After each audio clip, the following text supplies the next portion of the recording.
Akan menerangkan tentang galeri yang merupakan galeri seni kontemporari yang terletak di La Promenade Mall Kuching, Sarawak. Galeri ini ditubuhkan oleh Huang Ke Huang atas salah satu projek seni yang bertujuan untuk memelihara, menghargai dan memperkenalkan seni budaya Sarawak kepada generasi masa kini dan akan datang. Penubuhan galeri ini menunjukkan usaha dalam memastikan warisan tempatan tetap dipelihara dan tidak dilupakan dalam arus pemodenan. Pameran utama yang dianjurkan dalam galeri ini ialah Rebirth Sarawak in Arts, Past and Present. Pameran ini menghimpunkan karya seni lama serta artis kontemporari Sarawak dalam satu ruangan pameran untuk menunjukkan perkembangan seni visual Sarawak dari dahulu sehingga kini. Melalui pameran ini, pengunjung bukan sahaja dapat melihat perubahan gaya dan teknik tetapi dapat melihat, memahami identiti budaya serta sejarah Sarawak yang diterapkan dalam karya tersebut. Selain itu, pameran ini turut menggunakan pelbagai medium seperti cat air, cat minyak, akrilik, dawat Cina dan teknik batik tradisional. Kepelbagaian media ini memperlihatkan penghasilan karya yang unik dan berestetika tinggi. Oleh itu, Huan Gallery bukan sahaja berfungsi sebagai ruang pameran seni tetapi juga sebagai platform penting dalam memartabatkan seni budaya Sarawak. Akan menerangkan tentang Huan Gallery yang merupakan galeri seni kontemporari yang terletak di La Promenade Mall Kuching, Sarawak. Untuk visi kuratorial, Huan Gallery memberi fokus kepada pemeliharaan, penghayatan dan juga perkembangan seni visual Sarawak dalam konteks seni kontemporari melalui pameran Rebirth Sarawak in Arts, Past and Present. Kurator menghubungkan sejarah seni tempatan dan juga perkembangan seni moden dalam masa kini. Selain itu, galeri ini juga menjadi medium menghubungkan masyarakat dengan sejarah dan budaya Sarawak. Kurator turut menghubungkan karya-karya artis lama dan juga artis kontemporari bagi menunjukkan evolusi dan identiti budaya Sarawak. Konsep Mirror for the Past and a Window for a Future turut digunakan di dalam galeri menjadi cermin sejarah seni Sarawak dan ruang perkembangan seni masa hadapan. Pendekatan ini bukan sahaja memelihara karya seni lama, malah memberi peluang kepada artis muda untuk mempertengahkan idea baharu. Dalam segi pemilihan karya, unsur budaya tempatan seperti rumah panjang, kehidupan orang peribumi dan alam semula jadi di Sarawak diperketengahkan dan diperkukuhkan identiti budaya Sarawak dalam seni visual Malaysia. Manakala dalam aspek pengunjung, ruang galeri disusun secara moden dan minimalis supaya audiens dapat memberi fokus sepenuhnya kepada karya seni serta menikmati pengalaman pameran yang lebih menarik dan mudah difahami. Bahagian pertama adalah kerangka kerja pengeluaran. Di sini, fokus utama adalah untuk mengangkat identiti Sarawak dengan menggabungkan elemen budaya tradisi dan seni kontemporari. Huan Gallery menggunakan pendekatan tematik dan spatial curatorship untuk menyusun naratif pameran yang lebih berkesan, samping menggabungkan karya daripada artis senior dan muda. Namun, kita tidak boleh lari daripada cabaran terutamanya konflik antara mengekalkan nilai budaya yang asli berbanding kehendak komersial serta pengaruh kuasa pasaran dalam proses kurasi. Seterusnya, dari sudut analisis kontekstual, galeri ini berkembang seiring dengan industri seni di Sarawak dan menjadi platform penting bagi artis tempatan. Pengisiannya banyak menekankan aspek warisan yang berkait rapat dengan teori pasca kolonial untuk menyokong pelancongan budaya. Walau bagaimanapun, terdapat risiko di mana narratif budaya yang dibina mungkin menjadi terlalu umum, menyebabkan kepelbagaian etnik Sarawak yang sebenarnya sukar untuk diwakili sepenuhnya dalam suatu masa. Bergerak ke bahagian interaksi pihak berkepentingan, proses kurasi ini sebenarnya adalah hasil rundingan idea dua hala. Setiap pihak mempunyai peranan bagaimana artis menghasilkan karya, audien membentuk pengalaman pameran, manakala penaja memberi sokongan keuangan.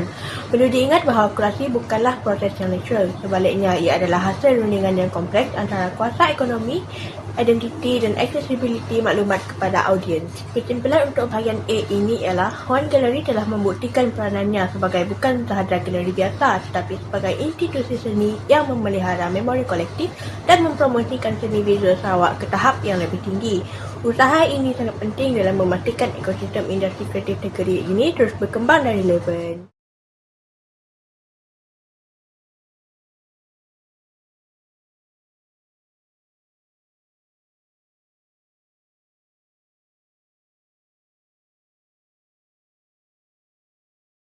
Selamat sejahtera kepada Sebadrul. Saya, Hendris Anand Joriki, pemegang nombor matrik 103327 akan membentangkan bahagian B bagi kerja khusus ini. Bahagian B merupakan cadangan pameran kami yang bertajuk The Silent Mind, Emosi dan Kesihatan Mental dalam Seni Kontemporari. Pameran ini memberikan fokus kepada emosi manusia dan pengalaman psikologi dalam kehidupan moden melalui pendekatan seni kontemporari. Kami memilih isu kesihatan mental kerana isu ini semakin relevan dalam masyarakat masa kini, terutama dalam kalangan remaja dan golongan muda. Walaupun begitu, isu ini masih dianggap sensitif dan ramai individu suka untuk meluahkan masalah emosi mereka secara terbuka kerana takut dipandang negatif oleh masyarakat. Oleh itu, pameran ini diwujudkan sebagai medium untuk membantu masyarakat memahami isu kesihatan mental melalui bahasa visual seni. Kami ingin menunjukkan bahawa seni bukan sahaja berfungsi sebagai hiburan atau apresiasi estetik, tetapi juga boleh menjadi medium komunikasi sosial, refleksi diri dan kesedaran emosi kepada masyarakat. Seterusnya, bahagian bagi naratif pameran kami. Pameran ini menggunakan pendekatan curating as storytelling dan curating as experience. Pendekatan ini dipilih kerana kami mahu audiens bukan sahaja melihat karya seni, tetapi turut mengalami sendiri perjalanan emosi yang dibentuk dalam ruang pameran. Naratif pameran ini dibina seperti perjalanan psikologi manusia dalam kehidupan moden. Audiens akan melalui beberapa fasa emosi, bermula dengan tekanan mental dan kekacauan emosi, diikuti dengan pengasingan diri, konflik identiti dan trauma sebelum akhirnya menuju kepada penerimaan diri dan hubungan manusia. Selain itu, penggunaan pencahayaan, bunyi latar dan ruang imersif membantu menghasilkan suasana psikologi yang lebih mendalam dan realistik.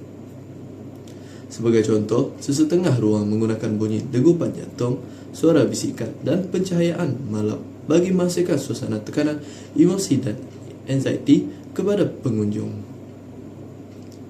Pendekatan ini membantu audiens memahami bahawa isu kesihatan mental bukan sekadar teori tetapi merupakan pengalaman emosi yang benar-benar dirasai oleh ramai individu dalam kehidupan seharian. Manakala bagi bahagian tema pula, tema utama pameran ini ialah kesihatan mental dan emosi dalam kehidupan moden.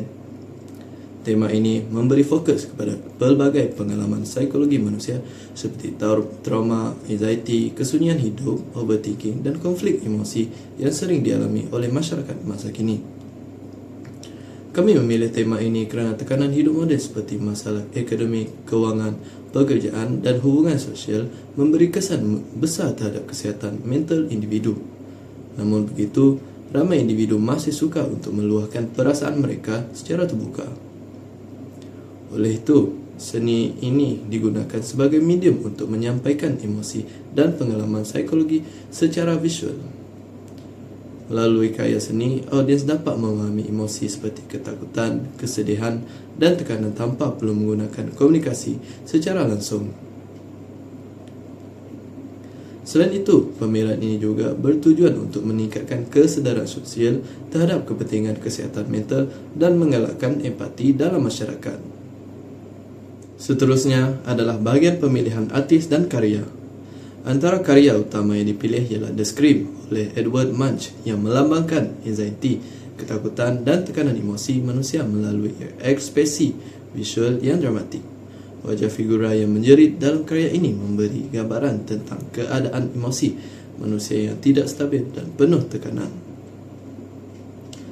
Selain itu, The Starry Night oleh Vincent van Gogh dipilih kerana karya ini menggambarkan emosi dalaman dan keadaan mental artis melalui penggunaan warna serta sapuan berus yang ekspresif. Karya ini juga sering dikaitkan dengan perjuangan kesihatan mental Vincent van Gogh sendiri. Infinity Mirror Room oleh Yayoi Kusama pula memberikan pengalaman imersif kepada audiens melalui penggunaan cermin dan cahaya tanpa penghujung. Karya ini menggambarkan overthinking, pengulangan fikiran dan refleksi diri yang sering dialami oleh individu yang mengalami tekanan emosi. Akhir sekali, karya The Artist is Present oleh Marina Abramovic menekankan hubungan emosi dan kehadiran manusia melalui interaksi senyap antara artis dan audiens. Karya ini menunjukkan bahawa hubungan manusia dan empati memainkan peranan penting dalam kesihatan emosi seseorang. Sekarang kita masuk kepada bahagian kriteria pemilihan karya bagi pameran kami. Pemilihan karya dilakukan berdasarkan beberapa kriteria utama. Antaranya ialah kemampuan karya untuk memberi impak emosi yang mendalam kepada audiens serta hubungan karya dengan tema kesihatan mental dan emosi manusia. Selain itu, karya juga dipilih berdasarkan penilaian ceritaan kerana setiap karya perlu menyumbang kepada naratif keseluruhan pameran mengenai perjalanan psikologi manusia. Kami turut memilih karya yang mampu menghasilkan pengalaman interaktif dan imersif supaya audiens dapat merasai sendiri emosi yang ingin disampaikan oleh artis dan kurator. Dari segi medium seni pula, pameran ini menggabungkan pelbagai medium seperti lukisan, instalasi, seni persembahan dan seni digital supaya pengalaman pameran menjadi lebih dinamik, moden dan menarik kepada pengunjung. Untuk konsep kuratorial pameran kami, pameran ini menggunakan pendekatan experiential curating di mana audiens akan melalui 4 zon utama yang mewakili perjalanan emosi manusia. Iaitu zon pertama memfokuskan kepada tekanan dan kekacauan emosi melalui karya seperti The Scream dan The Starry Night. Zon ini menggambarkan tekanan mental dan anxiety yang dialami oleh individu dalam kehidupan moden. Zon kedua pula memfokuskan kepada pengasingan diri dan refleksi emosi melalui karya seperti Infinity Mirror Room. Ruang ini memberi suasana sunyi dan introspektif bagi membantu audiens memahami pengalaman kesunyian dan overthinking. Seterusnya, zon ketiga memberi fokus kepada konflik identiti dan trauma emosi melalui karya Frida Kahlo yang menggambarkan kesakitan emosi dan konflik dalam manusia. Akhir sekali, zon keempat menekankan hubungan manusia dan penerimaan diri melalui karya interaktif dan seni digital. Zon ini memberi suasana yang lebih positif dan tenang sebagai simbol proses penyembuhan emosi dan penerimaan diri. Reka bentuk ruang memainkan peranan penting dalam membentuk pengalaman emosi audiens. Setiap zon menggunakan pencahayaan, bunyi dan susunan ruang berbeza bagi menyokong naratif psikologi yang ingin disampaikan. Sebagai contoh, zon tekanan emosi menggunakan pencahayaan merah dan biru malap serta bunyi degupan jantung bagi menghasilkan suasana cemas dan tidak selesa kepada pengunjung. Laluan yang sempit juga digunakan sebagai simbol tekanan mental dan kekacauan emosi. Manakala zon refleksi diri menggunakan ruang yang lebih gelap dan tertutup bersama bunyi instrumental perlahan untuk menghasilkan suasana sunyi. Zon trauma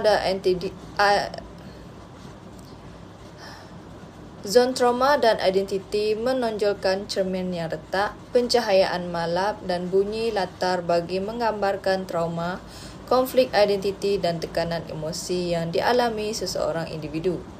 Ruang ini membantu audiens memahami konflik dalaman dan pengalaman psikologi manusia. Zon penerimaan diri pula menggunakan pencahayaan putih lembut dan ruang yang lebih terbuka bagi menghasilkan suasana tenang dan positif sebagai simbol penyembuhan emosi. Bagi pelan lantai pameran pula, pelan lantai ini disusun berdasarkan perjalanan emosi audiens daripada tekanan mental sehingga penerimaan diri. Susunan ini membantu membentuk pengalaman yang lebih tersusun dan mendalam kepada pengunjung. Setiap zon mempunyai identiti visual dan suasana yang berbeza supaya audiens dapat merasai perubahan emosi sepanjang perjalanan pameran berlangsung. Garis masa produksi pameran ini dibahagikan pada 5 fasa utama bagi memastikan proses pelaksanaannya berjalan secara sistematik dan teratur. Fasa pertama ialah perancangan konsep di mana kami menentukan tema pameran, melakukan kajian mengenai isu kesihatan mental dan menentukan pendekatan kuratorial yang sesuai. Dalam fasa ini, objektif pameran dan bajet juga ditetapkan. Seterusnya ialah fasa pra-produksi yang melibatkan penyediaan pelan lantai, pemilihan karya seni serta perancangan sistem pencahayaan, audio visual dan ruang interaktif. Fasa ini penting bagi memastikan setiap elemen pameran dapat menyokong pengalaman emosi yang dibentuk. Fasa ketiga ialah produksi yang melibatkan pembinaan ruang pameran, pemasangan elemen visual dan persediaan teknologi interaktif seperti audio emosi dan visual digital. Ujian pencahayaan dan bunyi juga dilakukan dalam fasa ini bagi memastikan pengalaman audiens berjalan dengan lancar. Fasa keempat ialah pelaksanaan di mana karya seni dipasang dan dipamerkan terbuka kepada audiens. Pada peringkat ini juga, aktiviti seperti lawatan berpandu dan bengkel kesedaran mental dijalankan bagi meningkatkan penglibatan audiens. Akhir sekali, ialah fasa penilaian di mana maklum balas audiens dikumpul bagi menilai keberkesanan pengalaman pameran serta mengenal pasti penambahbaikan pada masa hadapan. Bagi meningkatkan penglibatan audiens, pameran ini menyediakan beberapa strategi interaktif supaya audiens bukan sahaja melihat karya seni tetapi turut menjadi sebahagian daripada pengalaman pameran tersebut. Salah satu strategi utama ialah dinding emosi interaktif di mana audiens boleh menulis perasaan, pengalaman emosi atau mesej sokongan berkaitan kesihatan mental. Aktiviti ini membantu audiens meluahkan emosi mereka secara kreatif dan anonim. Selain itu, teknologi VR dan visual digital digunakan bagi menghasilkan pengalaman ruang psikologi yang lebih imersif. Audiens dapat mengalami suasana tekanan emosi, kesunyian dan refleksi diri melalui penggunaan visual dan audio yang interaktif. Penggunaan audio emosi seperti bunyi, degupan jantung, suara bisikan dan muzik instrumental juga membantu menghasilkan suasana psikologi yang lebih mendalam kepada pengunjung. Pameran ini juga turut menyediakan bengkel kesedaran mental dan aktiviti refleksi diri bagi memberi ruang kepada audiens memahami emosi mereka dengan lebih baik.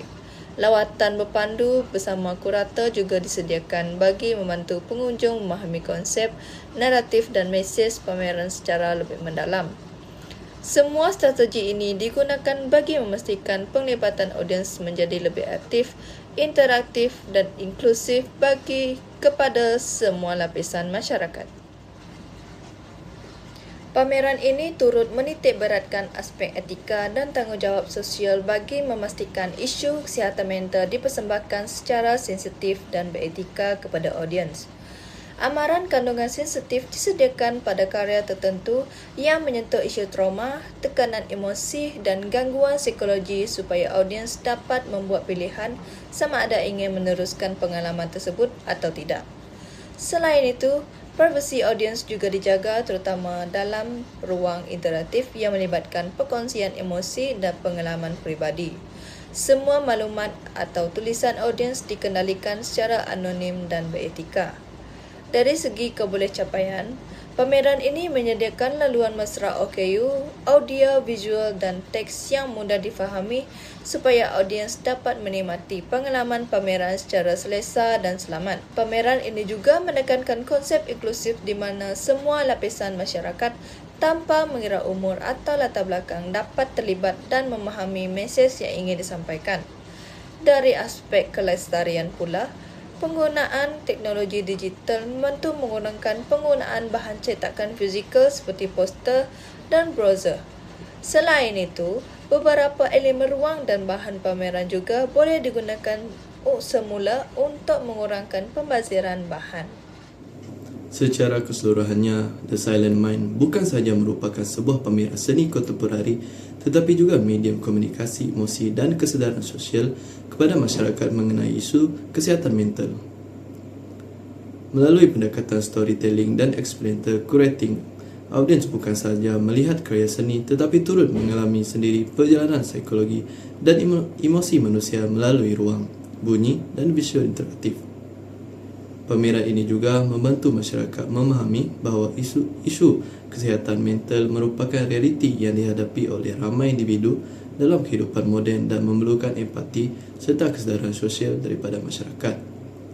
Selain itu, pameran ini turut berfungsi sebagai culture interpreter kerana menggunakan seni sebagai medium untuk membantu masyarakat memahami pengalaman emosi dan psikologi manusia secara lebih mendalam.